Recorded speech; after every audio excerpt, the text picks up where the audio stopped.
Shut up career wisdom. Harry got massive attack over ridiculous notions. Biggest blunder yet. Prince Harry's woke career wisdom has come under fire by royal experts for its ridiculous notions. Daniela Ezler, a journalist and editor at the New Zealand Herald, made this claim and called out Prince Harry's biggest blunder yet in her latest opinion piece.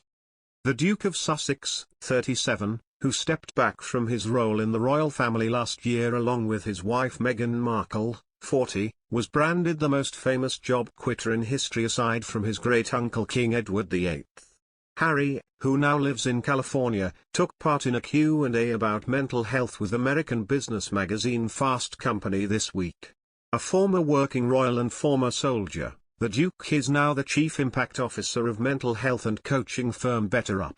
During his interview, published on Monday, Harry was asked about increased burnout and job resignations during the COVID-19 pandemic. He said, "I've actually discovered recently, courtesy of a chat with BetterUp Science Board member, Adam Grant, that a lot of the job resignations you mention aren't all bad. In fact, it is a sign that with self-awareness comes the need for change. Many people around the world have been stuck in jobs that didn't bring them joy, and now they're putting their mental health and happiness first. This is something to be celebrated." Harry, who has famously opened up about his own mental health on several occasions, may have had good intentions with his remarks, but they did not go down well in some quarters. Daniela Ezler dubbed these comments his biggest blunder yet in an opinion piece the following day. Ms. Ezler claimed the comments made Harry look out of touch, pointing out that many people are not able to leave their jobs, even if they do not make them happy, because they do not have the same personal wealth as he does.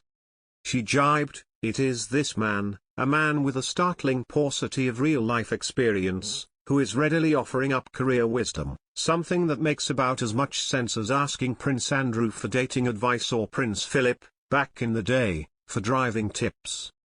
She added, "What the joy of quitting brouhaha has done is strip away the veneer of his call me Harry knockabout bloke public persona and reminded the world that he is a man who up until last year lived off his father's generosity and never had to pay an electricity bill in his life." The royal writer claimed Harry received millions of dollars from his father Prince Charles until the age of about 35.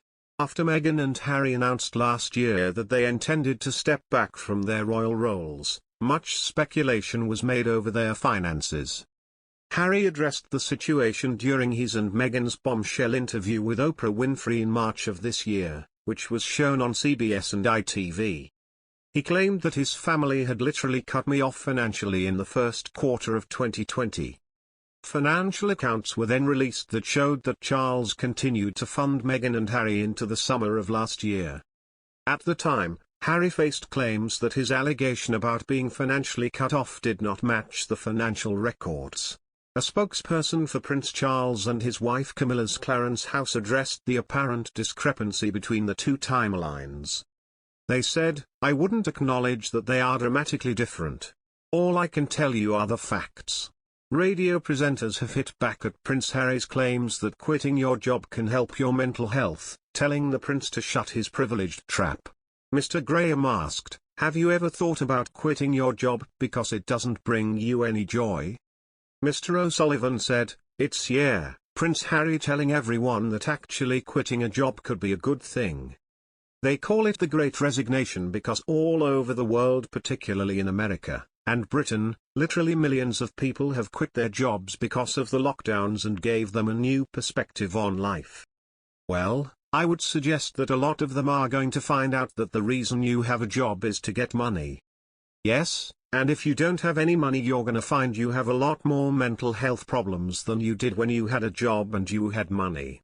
So thank you very much for your vital intervention, Your Royal Highness, but shuts your privileged trap." What the hell is he talking about?